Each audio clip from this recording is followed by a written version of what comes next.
Memasuki segmen kedua berita Satu View, di mana topik kali ini masih dari ranah hukum. Di tengah hiruk-pikuk remisi untuk para koruptor di Situbondo, Jawa Timur, ada Asyani, seorang nenek berusia 70 tahun yang mendekam di penjara sejak 15 Desember tahun lalu. Nenek Asyani saat ini menjalani sidang di PN Situbondo atas kasus dugaan pencurian 7 batang kayu di hutan perhutani. Untuk membahasnya, kita langsung ke Mas Adit ya, bahwa sekarang ini ironis seperti itu. Tadi kita membahas mengenai remisi koruptor, tapi bertolak belakang juga dengan apa yang sudah kita lihat realita di Nenek Asyani. Memang ini jelas sekali kontradiksinya ya antara penegakan hukum. Jadi memang pemahaman masyarakat bahwa hukum tajam ke bawah dan tumpul ke atas itu ya? Memang terbukti. Cuman memang persoalan Nenek Asyani ini sendiri dalam perspektif kami memang persoalannya ada di penghukumannya kalau menurut saya ya. Artinya gini, secara hukum memang apa yang dilakukan Nenek Asyani seandainya memang itu terbukti secara sah dan meyakinkan memang harus dijalani. Cuman mungkin yang menjadi catatan di sini bagaimana bentuk proses hukum terhadap Nenek Asyani dan bagaimana soal vonisnya. Artinya begini, persoalan pemahaman bahwa hukum tajam ke bawah dan tumpul ke atas bukan berarti yang di bawah itu kita bikin tumpul juga. Itu sudah benar apa yang dilakukan ke bawah. Yang mesti kita pertajam adalah yang ke atas. Ya. Persoalannya kan di sini sebenarnya. Bukan berarti karena remisi koruptor diberikan remisi kemudian para penjahat maaf kata yang mungkin kalangan masyarakat bawah ini kemudian juga diperlemah, menjadi permisif. Ini juga tidak bisa secara hukum. Artinya kasus Nenek Asyani ini seandainya memang yang bersangkutan terbukti secara hukum memang harus diproses secara hukum. Hanya mungkin prosesnya tidak perlu ditahan dengan tahanan rumah, penyidikan bisa didatangi ke rumah. Kemudian nanti ujungnya adalah di hakim. Bagaimana hakim memberikan vonis. Rasa keadilan hukum itu ada di tangan hakim. Polisi, jaksa menjalankan tugas sesuai apa yang menjadi mandatnya. Menurut undang-undang ada laporan harus ditindaklanjuti. Ada kerugian masyarakat akibat perbuatan seseorang harus ditindaklanjuti. Jaksa juga demikian. Di hakimlah dia harus memberikan satu vonis yang memberikan satu sanksi hukum kepada pelaku, tapi juga tidak mencederai rasa keadilan masyarakat. Misalnya, hukuman tidak perlu dipenjara. Atau harus ada terobosan hukum. Katakanlah secara ekstrim ada denda, tetapi karena yang bersangkutan kondisi ekonomi seperti ini, negara yang membayar dendanya, membayar ganti rugi, diambil alih oleh negara. Di situ negara hadir bagi rakyat kecil. Jadi persoalan di sini, saya cuma khawatir masyarakat terjebak pada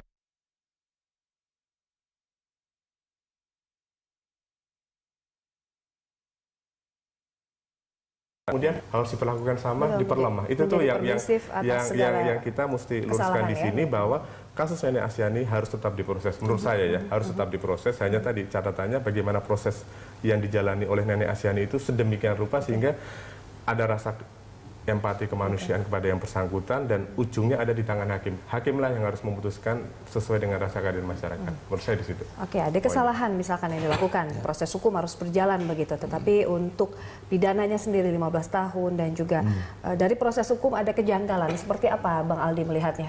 Iya, kalau pengacaranya bilang memang belum ada bukti-bukti yang sah ya untuk mengatakan bahwa Nenek Asyani ini mengambil kayu itu lalu membawanya ke rumah terus diberikan kepada orang lain. Jadi persoalannya memang saya tidak mau masuk ke teknis itu, tapi ini tadi yang seperti Mas Adi katakan, ini ada perasaan dari masyarakat terhadap soalan ini gitu. Karena masyarakat ini juga sebagian besar kan masih hidup dalam garis bawah garis kemiskinan, ya kan, terutama yang di desa-desa. Jadi kita harus melihat juga, terutama hakim harus jeli melihat bahwa kenapa orang ini melakukan kejahatan. Misalnya kalau Nenek Asyani melakukan ya, juga harus ada pertimbangan kemanusiaan dan kalau tidak salah dalam KUHP juga diatur bahwa nggak cuma ada hukuman penjara, tapi ada hukuman kurung berapa hari atau hukuman denda kerja sosial dan sebagainya. Jadi sanksi yang diberikan tidak harus seperti itu, ya hukuman penjara itu fatal gitu. Karena kita lihat di NTP Court itu nyampe 15 tahun juga sedikit banget gitu. Paling 7, 6, 2, paling 2, 4, 2, 4 gitu, 24 tuh. Tapi kalau kita lihat kok bisa gitu nenek-nenek yang hidup dalam kemiskinan mencuri 7 batang kayu diancam dengan di atas 10 tahun. Persoalan besar buat masyarakat saya rasa. Masyarakat mengatakan dan juga ada beberapa pendapat dari para ahli hukum ini adalah bisa dikatakan tindak pidana ringan, Mas Adit. Betul. Ini seperti apa? Tipiring, dan kalau dilihat apakah memang ini terlalu overreaktif atau seperti apa sih dinamikanya begitu? Dinamika jelas masyarakat kenapa reaksi masyarakat seperti ini? Karena memang tadi ada ketimpangan yang ke atas dan ke bawah begitu. Kalau soal di piring, oke, kita sepakat di piring. Oleh karena itu kuncinya sebenarnya ada di hakim. Hakimlah yang akan memutuskan bagaimana bentuk penghukuman yang tepat sesuai rasa keadilan bagi korban, misalnya dia bagi korban kejahatan maupun pelaku kejahatan.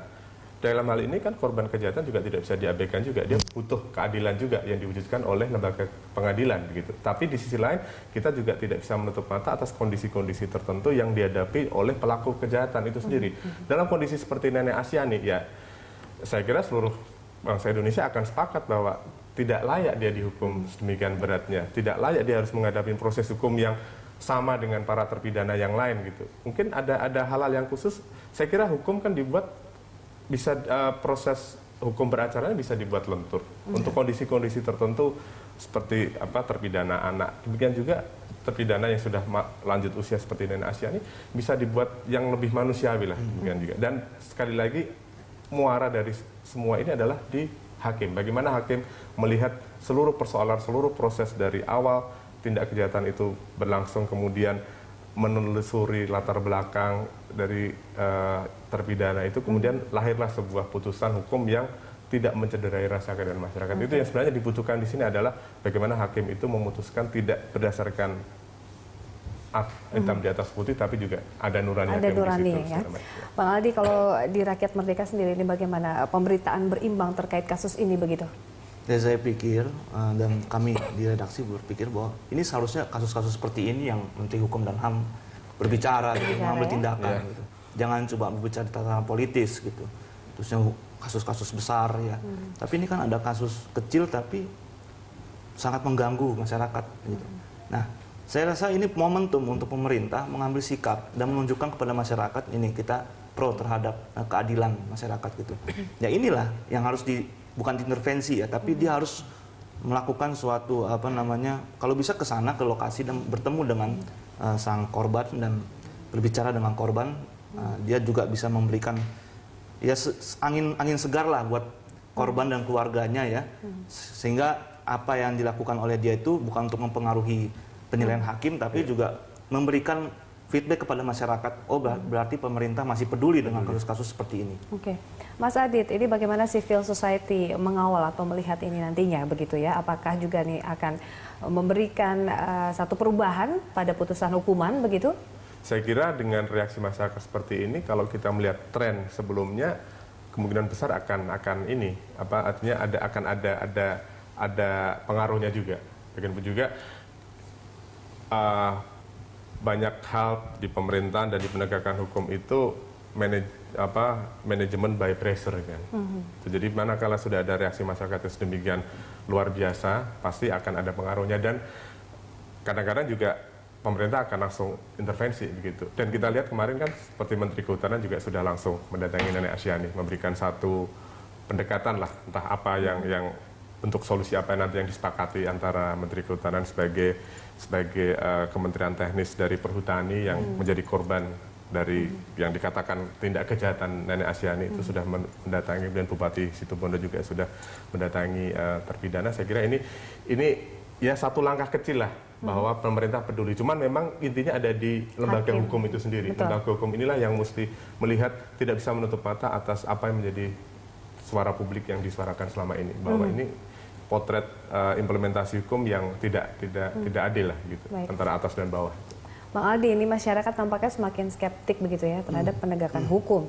Nah, juga kita banyak melihat gitu, ketika penegakan hukum tidak maksimal begitu, hukum rimba ini yang berlaku begitu, ibaratnya masyarakat semakin brutal begitu ya, bahwa memang sudah tidak ada kepercayaan. Bagaimana? Ya tentu saja, pastinya begitu, karena kita lihat ini kan setiap hari masyarakat melihat media massa kan yang ada adalah kekisruhan hukum dan politik. Ya. Akhirnya dan masyarakat melihat sepertinya presiden tidak punya kendali di sini. Akhirnya masyarakat melihat bahwa ini berjalan sendiri-sendiri semua, ya sudah kami berjalan sendiri. Kita lihat pembakaran begal-begal di banyak daerah itu kan ada yang sampai dibakar hidup-hidup. Di Tangerang ya. Jadi persoalannya ini masyarakat sudah tidak percaya dan masyarakat sudah muak dengan kejahatan. Nah, kejahatan yang ada paling dekat dengan mereka adalah kejahatan jalanan ya kan. Tapi kita juga mesti melihat kan kejahatan jalanan itu terjadi karena apa? Ketimpangan ekonomi yang begitu besar. Nah, masyarakat ini perlu suatu tindakan dari pemerintah, tindakan tegas dan terutama dari presiden untuk mengambil sikap gitu. Tadi dikatakan harus segera ambil sikap dan tunjukkan keberpihakannya kemana.